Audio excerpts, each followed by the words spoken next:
Mobile ୟୁଜର୍ସଙ୍କ ପାଇଁ ବଡ଼ ଖବର। ଦେଶରେ ଏହି ଦିନ ଲାଗୁ ହୋଇପାରେ 6G। ସମ୍ପୂର୍ଣ୍ଣ ଭିଡ଼ିଓ ଦେଖିବା ପାଇଁ ଚ୍ୟାନେଲକୁ ଗୋଟେ ଲାଇକ୍ ଏବଂ ସବସ୍କ୍ରାଇବ୍ କରିଦିଅନ୍ତୁ, ଯାହାଦ୍ୱାରା ଏମିତି ନ୍ୟୁଜ୍ ଆପଣଙ୍କ ପାଖରେ ସର୍ବପ୍ରଥମେ ପହଞ୍ଚିପାରିବ। ଖୁବ୍ ଶୀଘ୍ର 5Gରେ ଏକ ବଡ଼ ପରିବର୍ତ୍ତନ ଦେଖିବାକୁ ଯାଉଛି ଏବଂ 6G ଲଞ୍ଚ ବିଷୟରେ ମଧ୍ୟ ଏକ ବଡ଼ ଅପଡେଟ୍ ସାମ୍ନାକୁ ଆସିଛି। ଏରିକ୍ସନ୍ ଏହାର ରିପୋର୍ଟରେ ଏହି ସୂଚନା ଦେଇଛନ୍ତି। ଆସନ୍ତୁ ଜାଣିବା ଏହା ବିଷୟରେ ସମ୍ପୂର୍ଣ୍ଣ ଅପଡେଟ୍। ଟେଲିକମ୍ ଉପକରଣ ଏବଂ ନେଟୱାର୍କ ନିಯೋଜନର ଅଗ୍ରଣୀ କମ୍ପାନୀ ଏରିକ୍ସନ୍ 6G ସମ୍ବନ୍ଧରେ ଏକ ବଡ଼ ଅପଡେଟ୍ ପ୍ରକାଶ କରିଛି। କମ୍ପାନୀ କହିଛି ଯେ ବଡ଼ ପରିବର୍ତ୍ତନ ବିଶ୍ୱ 5G SA ଅର୍ଥାତ୍ ଷ୍ଟାଣ୍ଡଲୋନ୍ ଭଳି 5G ଆଡଭାନ୍ସ ଯୁଗରେ ପ୍ରବେଶ କରୁଛି।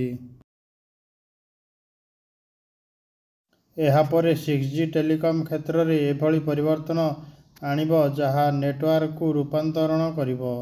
ଏରିକ୍ସନ୍ ଅନୁଯାୟୀ ଯୋଗାଯୋଗ ସେବା ପ୍ରଦାନକାରୀ CSP ବର୍ତ୍ତମାନ 5Gକୁ ଅଧିକ ପ୍ରଭାବଶାଳୀ ଏବଂ ପ୍ୟାକେଜ୍ ବ୍ୟାକଅପ୍ କରିବା ପାଇଁ କାର୍ଯ୍ୟ କରୁଛନ୍ତି। କେବଳ ଏତିକି ନୁହେଁ, ଆଜିକାଲି କମ୍ପାନୀଗୁଡ଼ିକ ସାଟେଲାଇଟ୍ କନେକ୍ଟିଭିଟି ଉପରେ ମଧ୍ୟ ଧ୍ୟାନ ଅଧିକ ଦେଉଛନ୍ତି, ଯାହାର ଅର୍ଥ ହେଉଛି ଖୁବ୍ ଶୀଘ୍ର ଭଲ ନେଟୱାର୍କ ଉପଲବ୍ଧ ହେବ। ଆସନ୍ତୁ ଜାଣିବା ଭାରତରେ 6G କେବେ ଲଞ୍ଚ ହେବାକୁ ଯାଉଛି। ଭାରତରେ 6G ଏରିକ୍ସନ୍ଙ୍କ ନିକଟରେ ହୋଇଥିବା ଏକ ରିପୋର୍ଟରେ କହିଥିଲେ ଯେ ପ୍ରାୟ 2030ରେ 6G ଟେକ୍ନୋଲୋଜି ଲଞ୍ଚ ହୋଇପାରେ। ଭାରତ, ଜାପାନ, ଦକ୍ଷିଣ କୋରିଆ, ଆମେରିକା ଏବଂ ଚୀନ ଭଳି ଦେଶରେ 6G ପାଇଁ ପ୍ରସ୍ତୁତି ଆରମ୍ଭ ହୋଇସାରିଛି। ବର୍ତ୍ତମାନ 320ରୁ ଅଧିକ ଟେଲିକମ୍ ଅପରେଟର 5G SA ନେଟୱାର୍କର ବ୍ୟବସାୟିକ ସେବା ଯୋଗାଉଛନ୍ତି। ତଥାପି ଏହା ବିଶ୍ୱର ମାତ୍ର 20%ରୁ କଭର କରୁଛି। ଏରିକ୍ସନ୍ କହିଛନ୍ତି ଯେ 2030 ସୁଦ୍ଧା ଏହି ସଂଖ୍ୟା 60%କୁ ବୃଦ୍ଧି ପାଇବ। ଜିଓର 5G ଭଲ। ବର୍ତ୍ତମାନ ଭାରତର 5G ନେଟୱାର୍କର ସମ୍ପ୍ରସାରଣ ବହୁତ ଦ୍ରୁତଗତିରେ ଚାଲିଛି। ଏୟାରଟେଲ୍ ଏବଂ ଜିଓ ମିଳିତ ଭାବରେ ଦେଶର ପ୍ରାୟ ସମସ୍ତ ଜିଲ୍ଲାରେ 5G ସେବା ଆରମ୍ଭ କରୁଛନ୍ତି।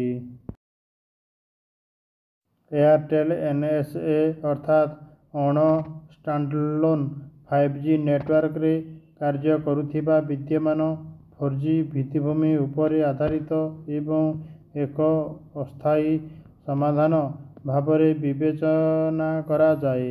ଅନ୍ୟ ପକ୍ଷରେ 5G ଜିଓ SA ଅର୍ଥାତ୍ ଷ୍ଟାଣ୍ଡଲୋନ୍ ନେଟୱାର୍କ ପ୍ରଦାନ କରୁଛି, ଯାହା ସମ୍ପୂର୍ଣ୍ଣ ନୂଆ ଭିତ୍ତିଭୂମି ଉପରେ ଏବଂ ଅଧିକ ସ୍ଥିର ଏବଂ ଉନ୍ନତ। 5G ଆଡଭାନ୍ସରେ ଏକ ଗେମ୍ ଚେଞ୍ଜର ହେବ କି? କେବଳ ଏତିକି ନୁହେଁ, ଏରିକ୍ସନ୍ ତାଙ୍କ ରିପୋର୍ଟରେ କହିଛନ୍ତି ଯେ ଉନ୍ନତ ଟେଲିକମ୍ ନେଟୱାର୍କ ପାଇଁ 5G ଏକ ପ୍ରମୁଖ ମାଇଲଖୁଣ୍ଟ ହେବ। ଏହି ଟେକ୍ନୋଲୋଜିରେ ଉଚ୍ଚ ଦକ୍ଷତା ଏବଂ ଉତ୍ତମ ଉପଭୋକ୍ତା ଅଭିଜ୍ଞତା ମିଳିପାରିବ। ଯେତେବେଳେ 2030 ସୁଦ୍ଧା 5G ଆଡଭାନ୍ସ ସମ୍ପୂର୍ଣ୍ଣ ରୂପେ ଗଢ଼ାଯାଇ ସ୍ଥିର ବେତାର ପ୍ରବେଶ ମାଧ୍ୟମରେ ମୋବାଇଲ ଡାଟା ଟ୍ରାଫିକ୍ ବର୍ତ୍ତମାନ ତୁଳନାରେ 3 ଗୁଣ ବଢ଼ିପାରେ। ଆପଣ ଜାଣି ଆଶ୍ଚର୍ଯ୍ୟ ହେବେ ଯେ ମୋବାଇଲ ଡାଟା ବ୍ୟବହାରରେ ଭାରତ ବିଶ୍ୱକୁ ଆଗେଇ ନେଉଛି।